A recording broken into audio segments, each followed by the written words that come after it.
खुदा ने जब तुमको बनाया होगा, खुदा ने जब तुमको बनाया होगा, उसके मन में भी ये ख्याल आया होगा, भेज कर तुमको इस जमीन पर, अरे भेज कर तुमको इस जमीन पर, कसम खुदा वो खुदा भी पछताया होगा। सवरी सुरतिया की मीठी स्माइल लगी चलली वा तो हरी और स्टाइल बदले क्षण भर में दिखते ईमान गोरिया, बदले क्षण भर में दिखते ईमान गोरिया, लगे लैले हम बुझाती से परान गोरिया, लगे लैले बुझाती से परान गोरिया।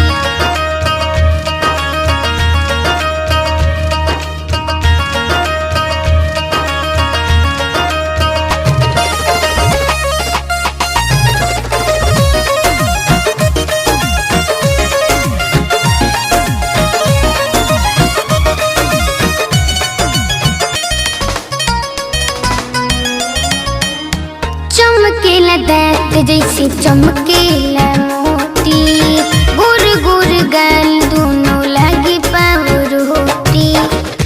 आसमां में जब भी बादल गरजता होगा, आसमां में जब भी बादल गरजता होगा, मौसम भी अपना रंग बदलता होगा। उठती होगी जब जब आपकी नजरें, अरे उठती होंगी जब जब आपकी नजरें, खुदा भी गिर गिर के संभलता होगा। चमकेला दांत जैसे चमकेला